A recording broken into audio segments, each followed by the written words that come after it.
Rome, the beating heart of an empire that ruled the known world. The mighty, disciplined, proud.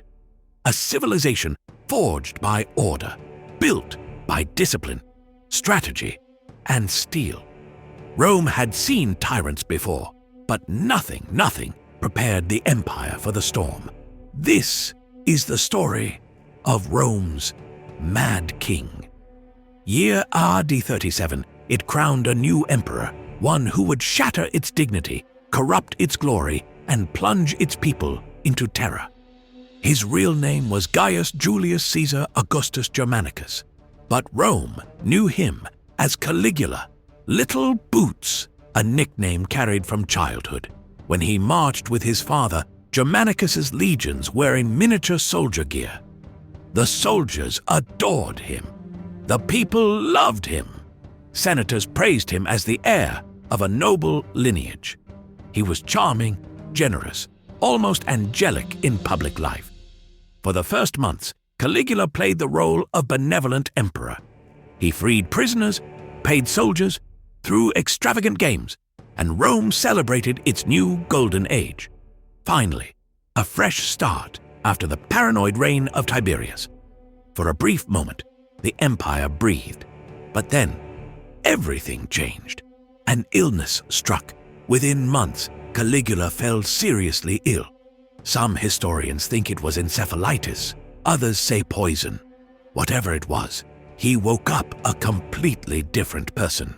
The charismatic leader was gone. Ancient writers claim it twisted his mind, turning a promising young ruler into a figure of terror. Whether madness or cruelty, the transformation was unmistakable. Rome's darling child became its nightmare king. Emperor Caligula didn't just lose his mind. He weaponized his insanity and turned Rome into his personal circus of horrors. The charismatic leader was gone. Caligula was not merely a cruel ruler. He was a living nightmare, a man whose power was unchecked, whose emotions were volatile, and whose appetite for humiliation and violence seemed endless. He started small. Random executions during dinner parties. One ancient source describes him dining while watching tortured prisoners, commenting on their suffering as casually as if discussing the weather. Someone's property? Confiscated. Someone's life savings? Gone. Someone's spouse? Taken for Caligula's amusement. He once said, "Remember that I have the right to do anything to anybody." And in his Rome, he meant it. The imperial court became a stage for terror, where smiles hid fear, flattery was survival, and silence could save a life. Caligula wasn't just unpredictable, he weaponized unpredictability. He needed his victims to break. Caligula forced men to watch their loved ones die. He violated women as payment for mercy he never intended to give. In Rome's most powerful halls, terror became policy. Senators trembled as he strolled past, never knowing if they'd be kissed or killed. He made senators run beside his chariot until they collapsed, then laughed as they gasped for air, making elderly nobles fight in gladiator matches for his amusement. Fear wasn't his tool, it was his art.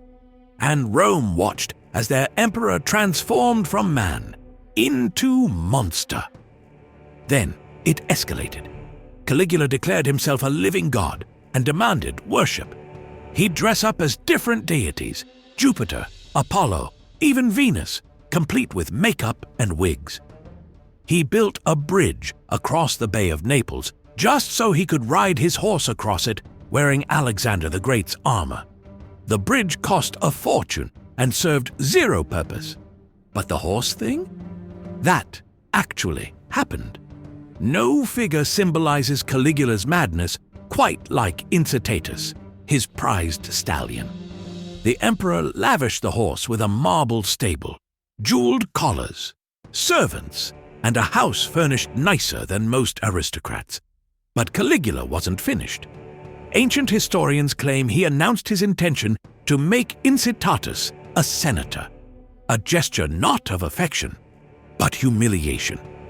By elevating a horse, he degraded Rome's governing class, marking them as powerless, insignificant, and beneath even an animal. Whether Caligula meant it seriously or as a brutal joke, the message was clear. In his Rome, the Senate was nothing. Only Caligula's will mattered. He threw parties where the horse drank wine from golden goblets while senators watched in horror. The palace became a nightmare. The corruption didn't stop at politics. Caligula tore apart Rome's moral fabric with acts shocking even for a city known for decadence. In one infamous episode, he transformed parts of the imperial palace into a brothel. But this was no ordinary brothel. This was run by the emperor himself, forcing senators' wives to work there. Imperial staff were forced to participate. Noblewomen were compelled to entertain clients. Money flowed directly into Caligula's pockets. But wealth wasn't his aim. Humiliation was. By turning the heart of Rome's authority into a marketplace of exploitation, Caligula showed the world that nothing, no person, no institution, no tradition was beyond his reach. Rome's palace was no longer a symbol of power. It was the playground of a tyrant. He'd auction off gladiators and palace furniture at absurd prices, then execute anyone who didn't bid. His most bizarre moment. The moment that sealed his legacy as one of history's most bizarre rulers. Caligula prepared a grand campaign to invade Britannia. Legions lined up. Ships stood ready. The greatest army on earth prepared for war. And then, standing on the shores of the Channel, Caligula gave his orders. Attack the sea. Commanders stared in shock as he commanded his soldiers to wage war against the waves themselves, striking the water with their swords and spears. When the battle ended, then came the command. Collect seashells, the trophies of victory, he declared. Spoils of war from Neptune, god of the sea, now conquered by Caligula.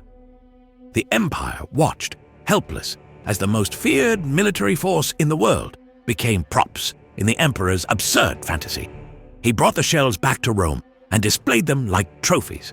By AD 41, Rome had reached its limit. Caligula's cruelty had touched senators, soldiers, nobles, and common citizens alike. Fear united them.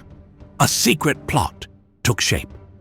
On a chilly January day, inside the palace complex, members of the Praetorian Guard, the emperor's own protectors, struck him down in a flurry of blades. They stabbed him 30 times and killed his wife and daughter too. His reign of terror was over. Caligula died at just 28 years old. He ruled only 4 years, but those 4 years scarred the empire for generations. Rome would recover. New emperors would rise, but the memory of Caligula remained, a chilling warning of what happens when absolute power falls into unstable hands. Caligula's story is more than scandal, cruelty, or madness. It is a lesson, a reminder that even the mightiest empire can be shaken not by outside enemies, but by the darkness within.